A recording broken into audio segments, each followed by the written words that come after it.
You may have faced some situations that are different to you. This is not something that only happens to you. It is normal and happens to everyone. Sadly, we tend to think that life should be full of only happy and enjoyable moments, fooling ourselves and creating a false reality. However, at some point, we will encounter situations that stress us to our limits. On the bright side, as human beings, we have the ability to adjust our emotions to some extent and manage hard situations with more effectiveness and less suffering. Despite having this capacity as humans, it doesn't mean it's an easy task. Throughout life, no one teaches us how to properly cope with our emotions, and that's why I'm making this video. Today, I will talk about temperance, one of the 4 historical virtues. To do this, I will tell you a story. Once a king instructed the wise men of his court to design a precious ring with a diamond from one of the finest jewelers in the region. He wanted to hide some words inside the ring that could help him in tough times, a message he could read in times of despair. Moreover, he wished this message to benefit his future heirs and the children of his heirs. However, the message had to be small enough to fit on the diamond of his ring. All those who heard the king's wishes were great wise scholars who could have written long treatises, but having a message that consisted of only 2 or 3 words and fit on a diamond ring was a hard task. Nevertheless, they thought and searched in their philosophical books for many hours, yet found nothing that suited the powerful king's desires. The king had a beloved servant, a man who had also served his father and cared for him when his mother died. He was treated as family and respected by all. For these reasons, the king consulted him too. The servant said, "I am not a sage, nor a scholar, nor an academic, but I know the message. As you know," he continued, "during my long life in the palace, I have met all kinds of people. On one occasion, I met a master who was a guest of your father. I was at his service, and when he left, I accompanied him to the door to thank him. As a gesture of gratitude, he gave me this message." At that moment, the elderly servant wrote the mentioned message on a tiny piece of paper, folded it, and handed it to the king, saying, "Do not read it now. Keep it hidden in the ring and open it only when you find yourself in a situation with no way out." It didn't take long for that moment to arrive. The country was invaded, and his kingdom was threatened. He fled on horseback to save his life, while his enemies followed him. He was alone, and the followers were many.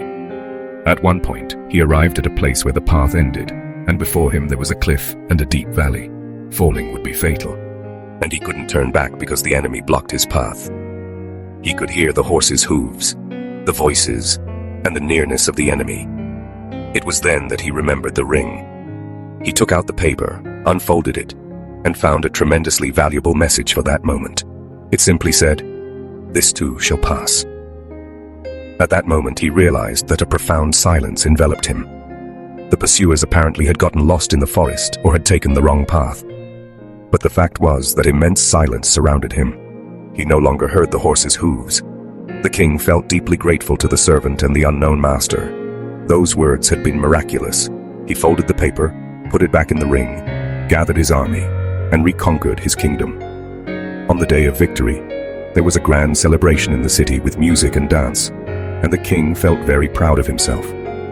At that moment, once again, the elderly servant at his side said, "Dear king, it is time for you to read the message in the ring." "What do you mean?" asked the king. "Now I am experiencing a situation of euphoria and joy.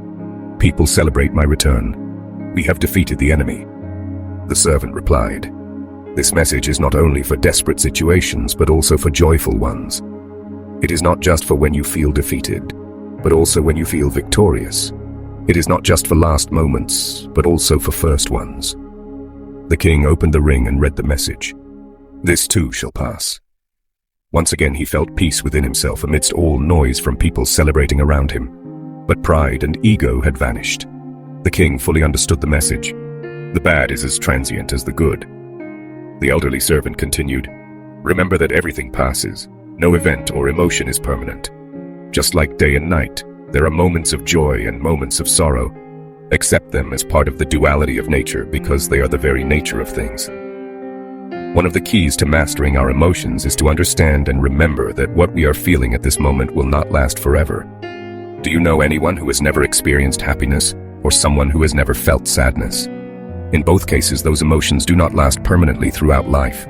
Good and bad things happen. When going through a sad moment, it helps to accept and understand that sadness will pass. Acceptance is not resignation, passivity, or agreement with what is happening. It is simply acknowledging that many things that happen to us are beyond our control. Acceptance leads us to proactivity, making us aware of whether we can do something or change our situation. In that case, all our energy and intention should be directed towards that goal. When we accept something, we are more capable of moving forward. Similarly, we shouldn't get carried away in moments of happiness. It's fine to enjoy them, but in moderation, without letting the euphoria make us forget that those moments will also pass. People who forget this are never prepared to face difficult situations in life. They live in a bubble that will eventually burst. Stoicism teaches us to enjoy the moment but never forget the reality of life. Just as we suffer in difficult situations but do not let ourselves be consumed by uncontrolled sadness, this is temperance. The story I mentioned earlier only addresses two emotions, joy and sadness. However, temperance is applicable to any emotion. No emotion becomes positive when taken to the extreme. On the other hand, practically any emotion, when managed in moderation, can bring something positive. Even negative emotions, when controlled with temperance, allow us to obtain valuable lessons for our lives. In the words of Seneca, temperance is a virtue that consists of mastering and moderating impulses and desires so that they do not lead us to excess or deficiency. In the words of Epictetus, temperance is a pleasing harmony of feelings resulting from a life in which desires are controlled and reason is the guide. And in the words of Marcus Aurelius, temperance is the virtue that helps us govern and direct our passions and desires, avoiding extremes and maintaining a balanced and moderate life.